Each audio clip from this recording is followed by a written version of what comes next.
Olá, saudações, como vai? Tudo bem? Meu nome é Giovanni Braga, o nosso canal é Giovanni Braga TV. Compartilhe nossos vídeos e se inscreva no canal. Vamos fazer uma análise, um recorte historiográfico sobre Colatina, sobre a enchente da década de 70, que levou vários capixabas a buscar a proposta do governo federal de sair em busca de novas terras. E tudo isso aconteceu naquela época, levando muitos capixabas a ir para Rondônia, Roraima, Amazonas. O objetivo era levar o povo a ter uma nova vida no território da floresta amazônica. Só que chegando lá, a história não era bem essa. E o sofrimento era persistente. E com isso, com a falta de condição de vida, com a falta de estrutura, muitos capixabas se envolveram com o narcotráfico. E aí nascia a ponte direta entre esses estados e o narcotráfico no estado do Espírito Santo. Até hoje, Colatina, Roraima, Rondônia mantém uma relação direta. Vários ônibus saem de Colatina direto para esses estados. Então podemos supor que o tráfico de drogas pode ser abastecido pelo transporte rodoviário. Podemos dizer que os capixabas foram os responsáveis pelo crescimento do narcotráfico do estado do Espírito Santo. Podemos dizer que os moradores de Colatina naquela época foram os responsáveis por acelerar o processo de logística do narcotráfico do estado do Espírito Santo. Suponhamos tudo isso. Eu quero compartilhar com vocês uma matéria sensacional que está no Gazeta Online. Eu gostei muito, eu sugiro que todo mundo leia, é uma matéria enorme, mas vamos tentar ler. Eu tenho dificuldade para ler no celular, acabo gaguejando, mas é interessante essa leitura que está aqui, olha.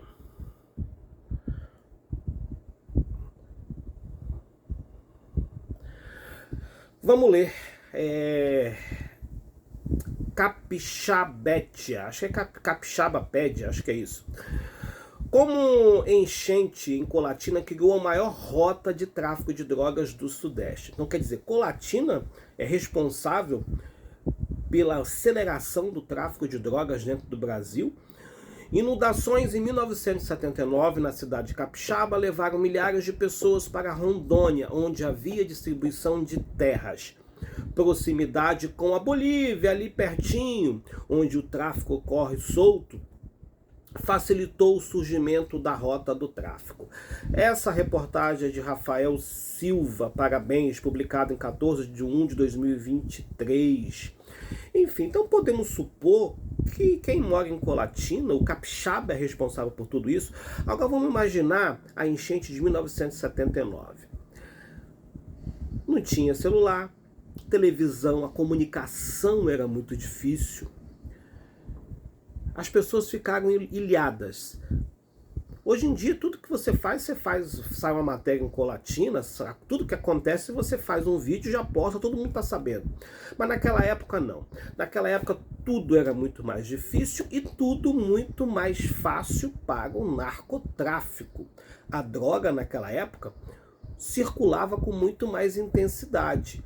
Não existiam as barreiras, não existia comunicação, não existia tantas denúncias. Muitos ficaram muito ricos e voltaram para a Colatina. Quem serão os milionários que conseguiram subir na vida através do narcotráfico, que ainda devem viver em Colatina e que construíram a sua fortuna através da droga? Hoje podem ser até senhores de bem, senhores de família tradicional, mas o passado está ali, guardadinho, contribuindo com a história do narcotráfico.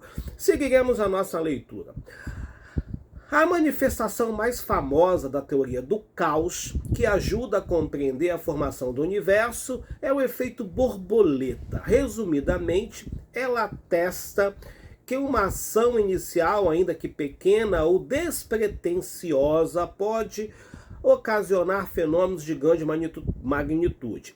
A partir desse modelo de percepção, podemos imaginar como uma pequena enchente não, uma grande enchente em Colatina em 1979, que deixou 74 mortos e mais de 100 mil desabrigados, foi o estupim para o surgimento da Conexão Sudeste, rota que movimentava mensalmente mais de 1 tonelada de cocaína, abastecendo o mercado chefiado por Fernandinho Beiramar, o famoso Fernandinho Beiramar, que a filha dele acho que até tentou ganhar para vereadora no Rio de Janeiro.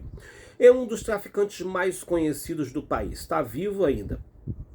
Até hoje relembrada pelos colatinenses que testemunharam o aguaceiro e enchente de 1979, foi o resultado de mais de um mês de chuvas fortes na cabeceira do Rio Doce. Outro dia eu fui lá, o Rio Doce seco.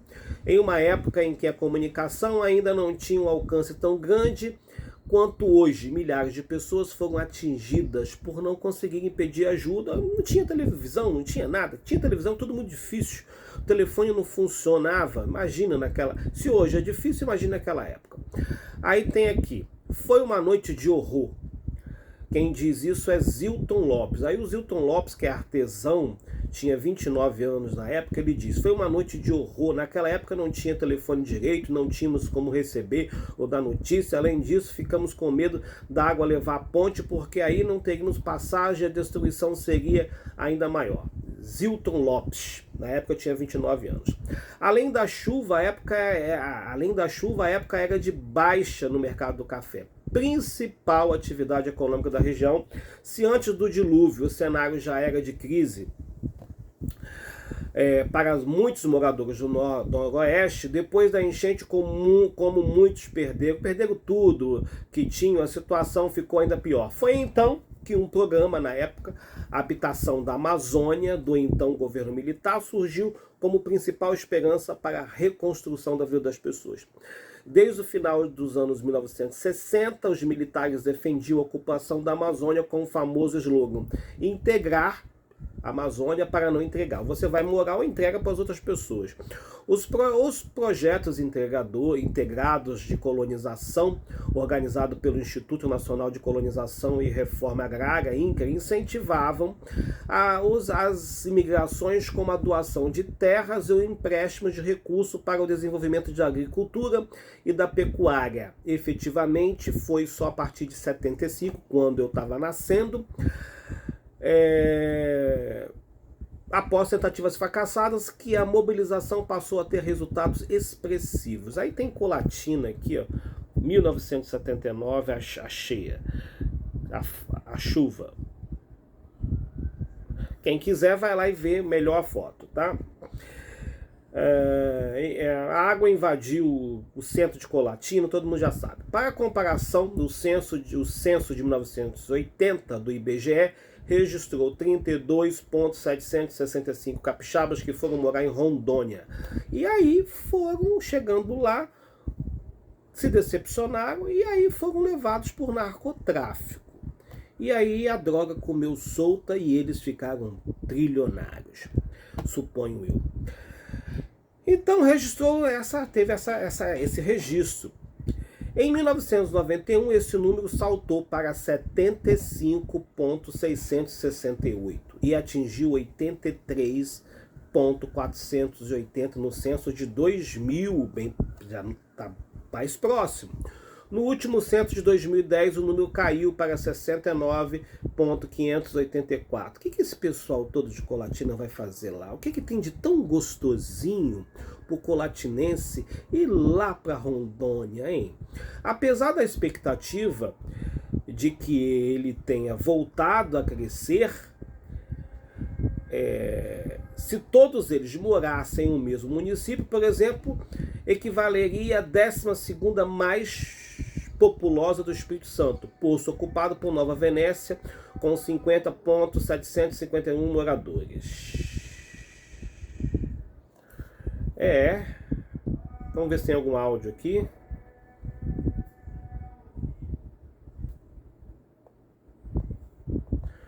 Bom, não tem. Vamos lá subir.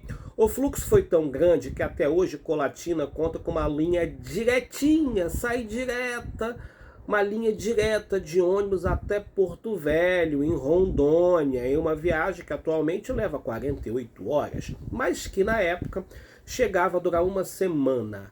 A periodicidade varia, mas na maior parte do ano, há 5 viagens de ida por semana. Você imagina naquela época, 1975, 1980, uma viagem de uma semana para Porto Velho, fim do mundo, pouca polícia rodoviária nas estradas, a droga surgia solta nesse processo de comercialização. E 5 ônibus por dia, hein, indo para Rondônia. 83.480, aqui, não sei o que estou inventando não, tá aqui. Quantos minutos de vídeo? São 10 minutos de vídeo. 83.480, número de capixaba residindo em Roraima em 2000, dificuldade em Rondônia. E chegou lá em Rondônia e tiveram dificuldade. Apesar da promessa, a estrutura que esperava os capixabas em Rondônia não era tão organizada. Em um relatório produzido pela Polícia Federal, por meio da Delegacia de Prevenção e Repressão a Entorpecentes, entregue à CPI do narcotráfico em 2000, os agentes relataram que, sem outra alternativa para saldar compromissos e sobreviver com suas famílias, os migrantes de Colatina recorreram ao tráfico de drogas e ao comércio de cocaína como forma emergencial para a obtenção de os recursos. O professor do IFES e doutor em geografia, Tiago Dalla Piccola, acho que é isso, né? Pesquisa desde 2007 a migração de capixabas no noroeste do Espírito Santo para Rondônia. Ele conta que era divulgado na época que os migrantes recebiam insumos, semente e ferramentas de trabalho. Mas ao chegar lá no Amazonas, muitas vezes após viajar dias em carrocerias de caminhões, encontravam condições bem desfavoráveis. Abre aspas. É preciso entender que o Estado brasileiro, ele sempre essa conversa, né? Essa conversa intelectualóide, super intelectual, os gênios dos gênios. É preciso entender que o Estado brasileiro tem uma dívida muito grande com essas pessoas, enganadas e abandonadas à própria sorte. Eram pessoas humildes que, com muita resiliência, enfrentaram as condições de estiagem, crise financeiras e falta de terra desde a década de 1930, que eu nem sonhava em nascer. Muitos já vinham de um histórico de migrações do sul da Bahia e norte de Minas para o noroeste do Espírito Santo e foram para Rondônia em uma nova tentativa de início à vida. Esse é o doutor Tiago Dalla Piccola, um dos grandes gênios do estado do Espírito Santo. Assédio de traficantes. Embora haja registros antigos do consumo de droga no Brasil, foi só a partir do final da década de 70 e início dos anos 80 que o tráfico se tornou um mercado potente economicamente. É nesse período que surgem as principais facções, as principais bocas de fumo criminosas no Brasil e no mundo. Os maiores produtores eram o Peru e a Bolívia, pertinho do Brasil. O Rio de Janeiro e o Espírito Santo foram alguns dos primeiros escoadores da droga pelo Brasil. Inicialmente eram pequenos traficantes de Minas Gerais e do Espírito Santo. Quem são os traficantes? Olha só que interessante. Tem muita gente rica aí no Espírito Santo que a gente não sabe de onde vem o dinheiro, de família riquíssima. E a gente não sabe de onde vem o dinheiro. Então vamos ler de novo. Inicialmente eram pequenos traficantes de Minas Gerais, pequenininhos, e do Espírito Santo, coisa pequena, que solicitavam os parentes olha só, vou ler de novo. Inicialmente eram pequenos traficantes de Minas Gerais e do Espírito Santo, que mandavam cartinha para os parentes lá em Rondônia, que solicitavam os parentes que migraram para Rondônia para que fornecesse pequenas porçõezinhas de cocaína. Com o passar do tempo e o crescimento do negócio, multiplicaram-se linhas de ônibus regular. Olha só, gente. A droga foi crescendo, foi dando dinheiro. Eles rapidinho começaram a encher Colatina de ônibus. Era ônibus, todo dia tinha um ônibus. Sai ônibus às 6, sai ônibus às 7, sai ônibus às 8. É ônibus direto. Com o passar do tempo, o crescimento do negócio, multiplicaram-se linhas de ônibus regulares. Hoje, seis empresas exploram o trajeto Porto Velho, Roraima, Colatina no Espírito Santo. Surgindo também linhas clandestinas que partem de cidades do interior de Rondônia e destinam-se basicamente a cidades mineiras situadas na divisa com o Espírito Santo. E aí a droga corre solta. Como é o caso de Resplendor, Mantena e Aimorés, Minas Gerais, de onde atingem os maiores polos de entrada de droga de Rondônia, no estado do Espírito Santo. A macro-região de Colatina. Esse é o relatório da Polícia Federal, entregue em 2000. Outra maneira de enviar drogas ao estado é pelos próprios correios. Os correios. Se você pedir para o correio te enviar te enviar um cartão, como nós estamos pedindo um cartão de crédito, que diz que o banco que entrega, tem um mês que o correio não acha a casa. Mas para entregar droga, eles entregam com uma beleza, né? Outras maneiras de enviar droga ao estado era pelos próprios correios, com a violação de correspondência. Como a violação de correspondência é crime, a ação policial, segundo a Polícia Federal, foi dificultada. O transporte facilitado levou o crescimento da procura e o desenvolvimento das quadrilhas no Espírito Santo. Para atender as demandas, os traficantes passaram a usar carros de passeio, aviões de carreira, pequenas aeronaves e principalmente caminhões, no auge da conexão sudeste com a rota entre o Espírito Santo e Rondônia, foi apelidada. Eram transportadas mensalmente quase uma tonelada de cocaína. De acordo com o relatório final, produzido pela CPI do narcotráfico, conduzido pelo Congresso Nacional, havia indício de participação de membros da Polícia Civil e Militar, do Poder Judiciário, de deputados estaduais e prefeitos de cidade do Espírito Santo. Quem são, meu Deus do céu, daria tudo para saber quem são os deputados e os prefeitos de cidades do Espírito Santo, como membros da rede do crime organizado do Estado, alimentada pelo tráfico de drogas da região sudeste. Não tem nome, gente. Tem que colocar os nomes. Você tem medo de morrer, vai colocar o nome, leva uns pipocos, vai morrer. A malha viária entre Rondônia e Espírito Santo.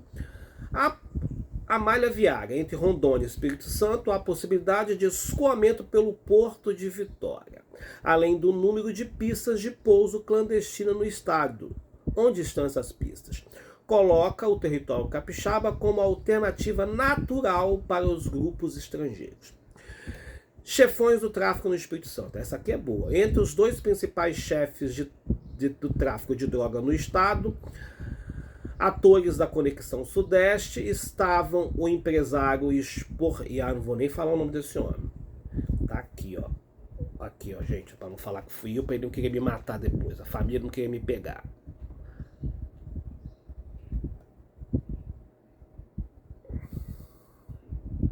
Aqui, o nome do homem, aqui, ó. Daqui a pouco quer me matar. Então, tem uma conexão sudeste, estava o empresário exportador Antônio Carlos Martins, o Toninho Mamão e o holandês Ronald van Goich, acho que é isso. Ambos presos por tráfico internacional de drogas em 1995. Ele deve ter avó, deve ter neto, quer dizer, é bisneto, né? Não vão gostar de eu estar lendo isso. Ambos presos por tráfico internacional de drogas em 1995. Na época, eles foram pegos em flagrante tentando embarcar com 630 quilos de cocaína para a Europa. A droga estava em um depósito no Porto de Capuaba, em Vila Velha. Quantos minutos? São 19 minutos de vídeo. Em Vila Velha, camuflada entre sacos de pimenta de reino e cravo da Índia. Aqui Fernandinho Beiramar, olha, chiquérrimo, olha só, Fernandinho Beiramar. Aqui fez. Isso aqui é Fernandinho Beiramar, ó.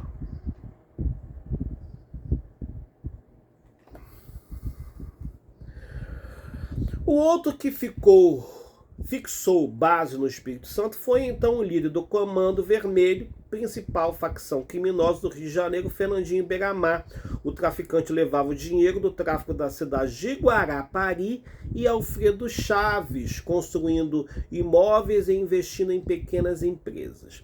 Beiramar também se beneficiava da rota de conexão sudeste, mas sua atuação passava por Minas Gerais, São Paulo, Mato Grosso do Sul e, naturalmente, Rio de Janeiro, onde começou a atuar. Além disso, o comércio ilegal de armas e drogas de Beiramar acontecia em países como Paraguai, Colômbia, Bolívia e Suriname, conforme relatório da CPI do narcotráfico. O traficante comandava um dos esquemas mais sofisticados de tráfico internacional até então. Segundo depoimentos colhidos durante a CPI, grandes quantidades de drogas eram embarcadas em aviões na Colômbia e jogados no mar em tonéis, olha só, no mar em tonéis, na costa do Espírito Santo e Rio de Janeiro. Iates e outras embarcações recolhiam os tonéis, os localizando por GPS, algo bem moderno para a década de 1990, e conduzia até os navios cargueiros que iam para a Europa, sofisticado. O traficante carioca, que cumpria a pena desde 2001, quando foi preso em uma caçada na Amazônia colombiana, chegou a ficar no presídio de segurança máxima de Rondônia, mas foi transferido em maio desse ano para uma penitenciária do Rio Grande do Norte. O holandês Ronald van Gouthiet fugiu da prisão em 1997, ficou foragido e foi capturado em 2012 na Itália. Ele foi extraditado para o Brasil em 2012, onde cumpre o restante de sua pena de 20 anos de prisão por tráfico internacional de drogas. Mas quando sair vai estar riquíssimo, né? Capixabas em Rondônia, fama de violento e fluxo contínuo. Mesmo após 60 anos, a migração entre o noroeste do Espírito Santo e Rondônia segue um fluxo contínuo ainda em 2022. De acordo com o geógrafo Tiago, o Tiago está falando, doutor Tiago da Lapicola, existem novas expansões de capixabas no território amazônico, criando uma espécie de corredor próximo à fronteira com a Bolívia, que se estende na divisa de Rondônia com o Mato Grosso do Sul até o Acre e o extremo oeste do estado. Aqui tá, ó. Elas tudo viajando com a maletinha, ó, levando droga lá para Rondônia, ó, saindo daqui de Colatina para levar, ó, suponho eu. No passado eram pessoas mais humildes, principalmente da zona rural.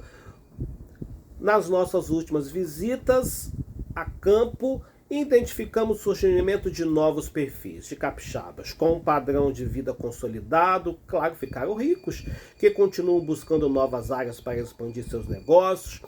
Hoje já não há mais pessoas ganhando terreno de graça, mas comprando com preços baixos, relatou. Se hoje a presença capixaba é mais consolidada em Rondônia, com representações da cultura do Espírito Santo em comércios, nomes de ruas e bairros do norte do Brasil. No passado, havia certa insegurança com o Espírito Santo, com os espíritos santenses. Nos anos 1960, o noroeste capixaba ainda vivia conflitos de terra e crise de pistolagens, que tinham origem da guerra do contestado na divisa entre Espírito Santo e Minas Gerais, ainda no século XIX. Até mesmo o Espírito Santo, o noroeste, era encarado como a terra de Bang Bang. A má fama também embarcou rumo a Rondônia. Olha só. Existe sim essa má fama de ser mais violento. É uma crença que percebemos em campo. Lembro de uma situação que tentamos entrevistar uma pessoa e tivemos muitas dificuldades antes mesmo de chegar em Rondônia. Alguns já tinham vivido aqui no Espírito Santo essa cultura da colonização, de abrir novas áreas e de uso de violência. Isso aqui é o do Tiago da Lapicola. O pesquisador, contudo, destaca que, assim como qualquer grupo humano, as relações ruins com a violência também mas também boas de pessoas humildes tentando sobreviver. Vou pular isso aqui. Então, gente, vocês entenderam aí, né? Que aquela chuva de 1975, que deixou muita gente desabrigada, eles saíram dali, foram morar tudo em Rondônia. E lá não tinha como sobreviver. Então eles foram abraçados pelo narcotráfico. Entendeu? E tem gente, muitos capixabas ainda moram em Rondônia, ficaram ricos em Rondônia. E outros voltaram para Colatina. E vive ainda em Colatina. E existem várias linhas de ônibus direto para Porto Velho. Colatina não é uma cidade inofensiva, não, senhor. Compartilhe nossos vídeos, se inscreva no canal. Meu nome é Giovanni Braga. Eu adorei o artigo do... Muito bom, muito interessante. Eu li... Minha leitura não fica muito boa porque eu tenho dificuldade para ler no celular. Mas... fantástico, né? O artigo...